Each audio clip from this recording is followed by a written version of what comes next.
So who is next for Reinier De Ridder? That is the question on many UFC fans' lips at the moment, and that's what I'm going to be answering today. That's right, here are 10 fights we need to see after UFC Abu Dhabi. Oh god, what an intro. And I already made this video for 15 minutes and the audio wasn't working, so I won't be going too long in this one. But Reinier De Ridder, who's he going to fight next? Just beat Robert Whittaker. Good win. Glad it actually happened. Although I'm from Australia, Reinier hasn't fought any of the top guys. There is a chance we're going to get DDP versus RDR. But is that what's next for him? Probably quite not yet. He needs to maybe get one more in. Amabov versus Bahalio is the clear-cut next title fight. And someone just got suspended, so I think you know what's happening here. This is just clear as day what's left right now. Sean suspended. Everyone else is booked up. Delidzi Fluffy. Amabov Bahalio. Brendan Allen just beat Costa. Like, this is just the only thing that can happen right now, and that is Reinier De Ridder versus Israel Adesanya. Two big, lengthy guys in the middleweight division. I don't know who wins. Maybe Reinier goofs his way past him.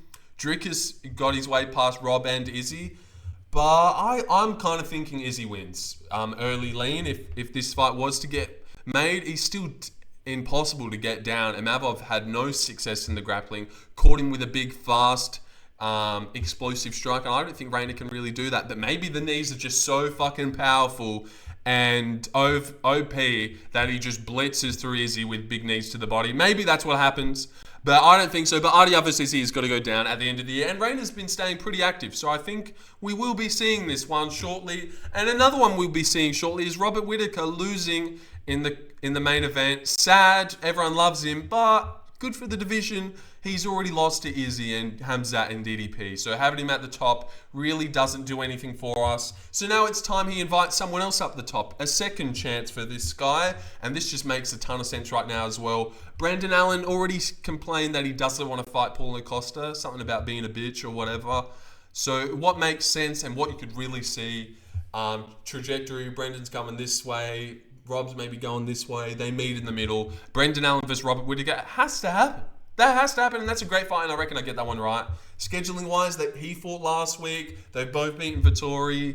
Like, this is going to happen. So you're welcome for that one, but it was kind of blatant at the same time, so I'm not surprised. All right, moving on to Petr Yan. Now, this one, it's not the most compelling matchup. I think you know what's coming here as well, so maybe not the most exciting video, but 3-fight win streak, and not the most impressive one as well.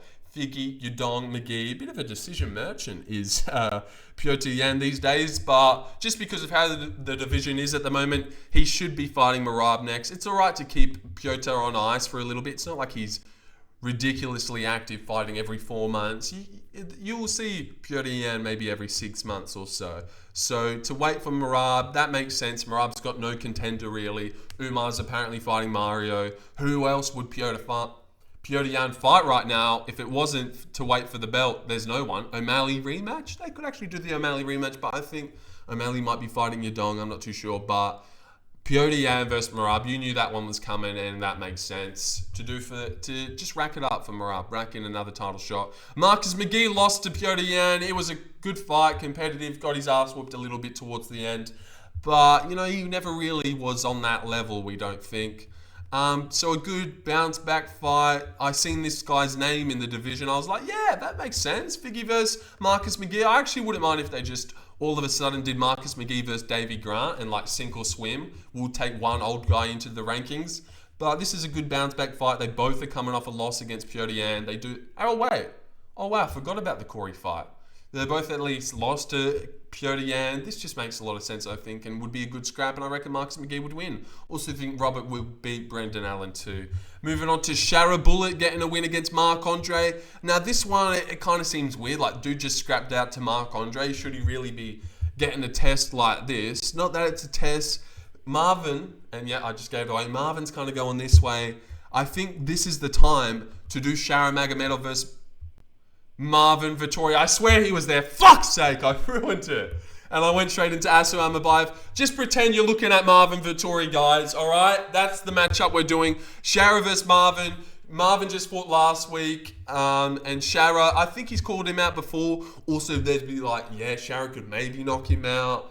And I just think this is right. This is right. This is the time to make it. It would be a great win for Shara to get on his record. Winnable for Marvin as well. Like, dude just scrapped it out with Marc-Andre. I think this is a great fight to make next. And this one's like maybe most interesting and compelling. I really like the Shara versus Marvin matchup.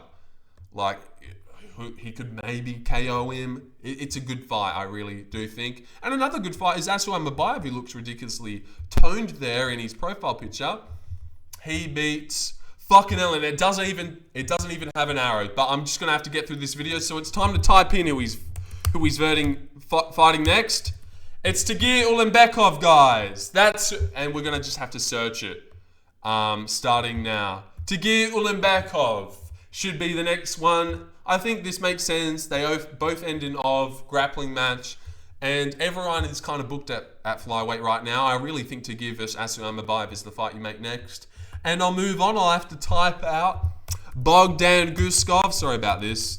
They've just been fucking holding me back from making this video all day.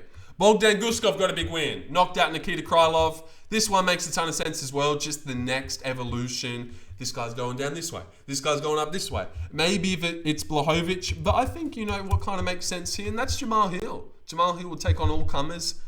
This is winnable. Bogdan definitely knocks him out. I think I'd be pretty comfortable in saying that. Just way more like head movement, and just Jamal's like basic and shit. He's like Alonzo Manifield level, I think we've discovered.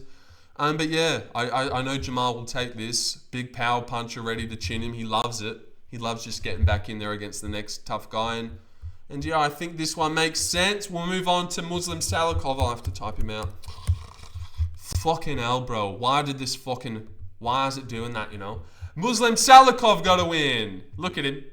Look at him, guys. Look at him. And who should he fight next? God, it's ruined my whole video. I hope this doesn't tank the views.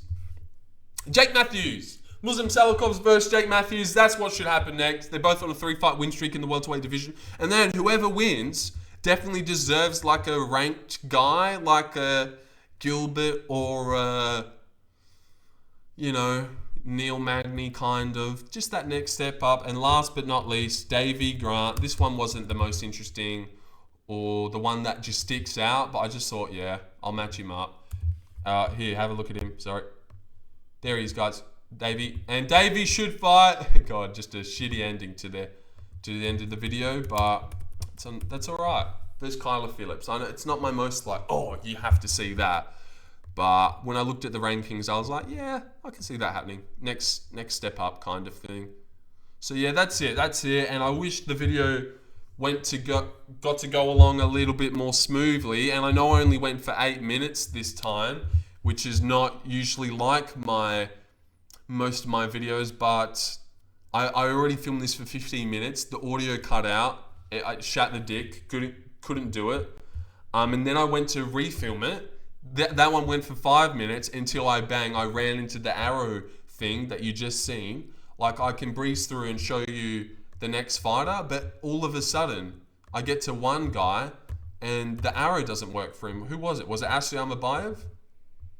Yeah, well, it's fucked now. It's fixed now. But yeah, so stupid. They're really holding me back from making this video.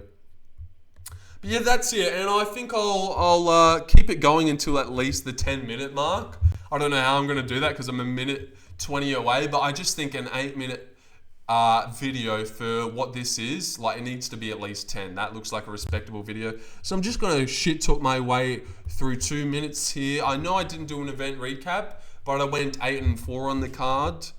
And actually did all right. Got some decent picks in there. Martin Bidet, Davey Grant, Tabitha Ritchie, Bogdan Guskov, Bryce Mitchell by decision. I did all right for once, and a lot of people did bad, so that felt good. I've watched back some of the fights. I was asleep for all of them. The prelims started at 12, and the main event went at 6 a.m. So it was just like, usually I try, but that one I was feeling real tired going into it. I was like, you know what? If I try, I'll just watch 4 prelims and then die. So I would rather get a good night's sleep in and watch them when I wake up. I haven't watched all of them.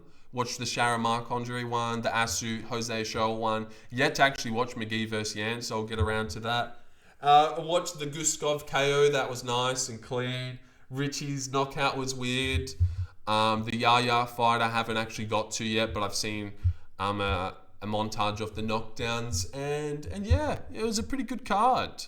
No, it actually wasn't. I don't think you really got anything out of it, but I'm glad Reinier won, and I'll lend it there. I know we tape it off at the end there, but I gave you 15 minutes of the best before, and now that one only went for 8 minutes. I'm not surprised. It's hard to give all my energy like I haven't already done the exact same video once before and then try it again. Like, it's just been a bad day. All right, but see you guys later, and I hope you kept watching.